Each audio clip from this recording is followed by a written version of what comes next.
Hi friends, எல்லாருக்கும் வணக்கம். இன்றைக்கி நம்மளோட வீடியோவில் பார்த்திங்கன்னா மைதா, சர்க்கரை இது எதுவுமே இல்லாமல் ரொம்பவே சிம்பிளாக கோதுமாவு வெல்லம் வச்சுட்டு சுருள் பூரி தாங்க பண்ண போகிறோம். ரொம்ப ஹெல்த்தியாகவும் இருக்கும், ரொம்பவே டேஸ்ட்டாகவும் இருக்கும். வாங்க எப்படி பண்ணுறதுன்னு பார்க்கலாம். ஃபஸ்ட்டு ஒரு பாத்திரம் எடுத்துக்கலாங்க. இதில் 2 கப் அளவுக்கு கோதுமாவு எடுத்துக்கலாம். கோதுமாவு சேர்த்துட்டு இதோட இந்த மாவுக்கு தேவையான அளவு கொஞ்சமாக உப்பு சேர்த்தா போதும்.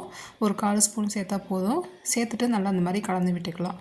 இப்போ இதோட கொஞ்சமாக தண்ணி சேர்த்து மாவு வந்து நல்லா பிசைஞ்சு எடுத்துக்கலாம். நல்லா ஒரு சப்பாத்தி மாவு பார்த்துக்கு நல்லா பிசைஞ்சிக்கலாம். தண்ணி வந்து கொஞ்சமாக ஆட் பண்ணிவிட்டு நல்லா சாஃப்டாக அந்த மாதிரி பிசைஞ்சிக்கலாம். பாருங்கள், இந்த அளவுக்கு நல்லா பிசைஞ்சிக்கலாம்.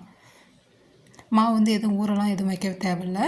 அப்படியே எடுத்து நம்ம வந்துட்டு சப்பாத்தி திரட்டிக்கலாம். பாருங்கள், இந்த சைஸில் வந்துட்டு கொஞ்சமாக எடுத்து இந்த மாதிரி உருண்டை பிடிச்சி எடுத்து வச்சுக்கலாம்.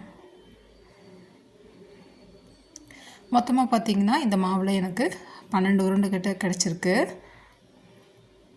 இதை வந்துட்டு ஒன்று நம்ம தேய்ச்சி எடுத்துக்கலாம். கொஞ்சமாக அந்த மாதிரி கோதுமாவில் இந்த மாதிரி நல்லா டிப் பண்ணிவிட்டு தேய்ச்சிக்கலாம். எந்த அளவுக்கு நல்லா மெலிசாக திரட்ட முடியுமோ அந்தளவுக்கு நல்லா மெலிசாக திரட்டிக்கலாங்க. அப்போ தான் சுருள் பூரி பார்த்திங்கன்னா நல்லா கிறிஸ்பியாக நல்லா லேயராக வரும். பாருங்கள், எந்தளவுக்கு மெலிசாக தேய்ச்சிருக்கேன் பாருங்கள். இந்தளவுக்கு நல்லா மெலிசாக தேய்ச்சிக்கலாம். இதே மாதிரி மீதி இருக்க மாவையும் தேய்ச்சி எடுத்து வச்சுக்கலாம். இப்போது ஒரு சின்னதாக ஒரு பவுல் எடுத்துக்கலாங்க. இதில் 2 ஸ்பூன் அளவுக்கு நெய் விட்டுக்கலாம். நெய் சேர்த்துட்டு இதோட 2 ஸ்பூன் அரிசி மாவு சேர்த்துக்கலாங்க. சேர்த்துட்டு நல்லா கலந்து எடுத்து வச்சுக்கலாம். அரிசி மாவு கோதுமை மாவு எதாக இருந்தாலும் பரவாயில்ல, சேர்த்துட்டு இந்த மாதிரி மிக்ஸ் பண்ணி எடுத்து வச்சுக்கலாம். இது ஒரு பக்கமாக இருக்கட்டும். இப்போ நம்ம ரெடி பண்ணி வச்சுருக்க ஒரு சப்பாத்தி மாவை இந்த மாதிரி எடுத்து வச்சுக்கலாங்க. இதில் நம்ம மிக்ஸ் பண்ணி வச்சுருக்க நெய் வந்துட்டு இந்த மாதிரி மேலே நல்லா தடவி விட்டுக்கலாம். இந்த சப்பாத்தி மாவில் எல்லா பக்கமும் படுற மாதிரி இந்த மாதிரி தடவிக்கலாம்.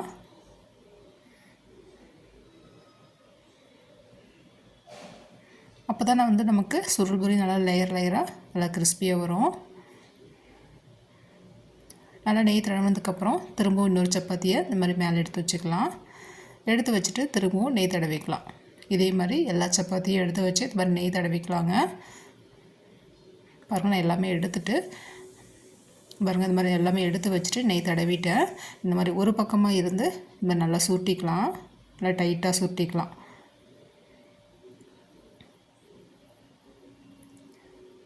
சப்பாத்தி மட்டும் நம்ம நல்லா மெல்லுசாக அது மாதிரி தேய்ச்சிக்கணுங்க.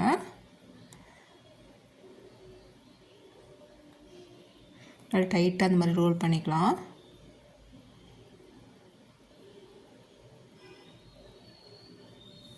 மொத்தமாக நான் வந்து ஒரு 6 சப்பாத்தி வந்து நான் வச்சுட்டு ரோல் பண்ணியிருக்கேன். மீதி இருக்கிறத திரும்ப இன்னொரு டைம் வந்துட்டு எடுத்து வச்சு நெய் தடவி திரும்ப இன்னொரு ரோல் பண்ணிக்க போகிறேன். மொத்தமாக ஒரு 12 உருண்டை பிடிச்சி வச்சோம் இல்லையா, 2 லேயராக நான் வந்துட்டு ரெடி பண்ணி வச்சுக்க போகிறேன். இந்த மாதிரி நல்லா உருட்டிட்டு இந்த மாதிரி கட் பண்ணிக்கலாங்க. இந்த மாதிரி ரொம்ப சின்னதாக இந்த மாதிரி கட் பண்ணிக்கலாம்.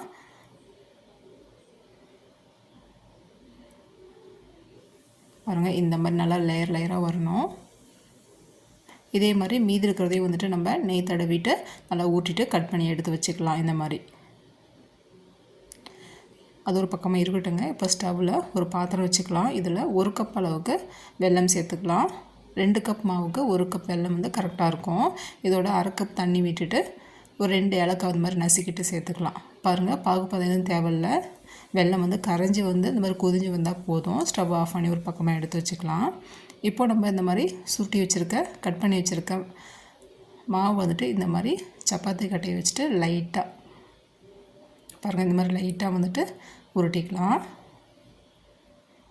ரொம்ப அழுத்தம் கொடுத்து உருட்டாமல் லைட்டாக மட்டும் இந்த மாதிரி தேய்ச்சிக்கலாம்.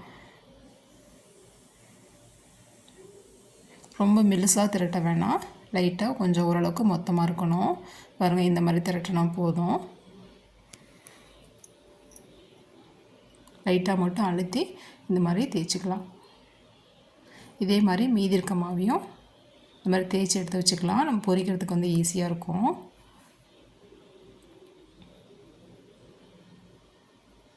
பாருங்கள், நான் வந்து தேய்ச்சி எடுத்து வச்சுருக்கேன். இது வந்து நல்லா சூடான ஆயிலில் போட்டு நம்ம பொரிச்சு எடுத்துக்கலாம். ஆயில் நல்லா சூடான ஆயிலில் போட்டு பொரிக்கணும். ஆயில் நல்லா சூடானதுக்கப்புறம் அடுப்பை மீடியம் ஃப்ளேமில் வச்சுட்டு பொரிச்சிக்கலாங்க.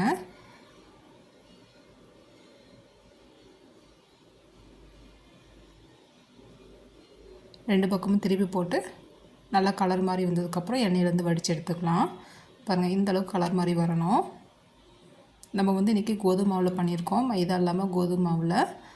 நான் வந்து இன்றைக்கி வெல்லம் சேர்த்து நான் பண்ணியிருக்கேன். இது போல் நீங்கள் சர்க்கரை கூட நீங்கள் ஒரு கப் அளவுக்கு சர்க்கரை வந்துட்டு சேர்த்துட்டு 1/2 கப் தண்ணி விட்டு இந்த மாதிரி வந்துட்டு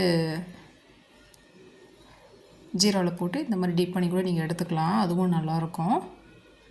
பாருங்கள், நல்லா எண்ணெயிலேருந்து வடிச்சிட்டு உடனே வந்துட்டு வெள்ளை தண்ணியில் போட்டு இந்த மாதிரி டீப் பண்ணிவிட்டு உடனே நம்ம எடுத்துடணும். இந்த மாதிரி மீதி இருக்கிறதையும் நம்ம வந்துட்டு பொரிச்சிட்டு பாருங்கள், பொரிச்ச பூரியை வெள்ளை தண்ணியில் அந்த மாதிரி டிப் பண்ணிவிட்டு நம்ம எடுத்து வச்சுக்கணும். இதேமாரி எல்லாத்தையுமே அங்கே பாருங்கள், நான் ரெடி பண்ணிட்டேன். ரொம்ப ரொம்ப ஜூஸியாக ரொம்ப டேஸ்ட்டாக இருக்கும். சர்க்கரை இல்லாமல் நம்ம வந்து ஹெல்த்தியாக வெல்லம் சேர்த்து பண்ணியிருக்கோம். ரொம்ப லேயராக ரொம்ப கிறிஸ்பியாக இருக்கும் ஃப்ரெண்ட்ஸ். கண்டிப்பாக ட்ரை பண்ணி பாருங்கள். ஒரு வாரத்துலேருந்து 2 வாரம் வரலையும் கெட்டு போகாமல் ரொம்ப நல்லாயிருக்கும். கண்டிப்பாக ட்ரை பண்ணி பாருங்கள். பாருங்கள், லேயராக இருக்குது பாருங்கள், ரொம்ப நல்லாயிருக்கும். நல்லா முறுமுறுன்னு இருக்கும்.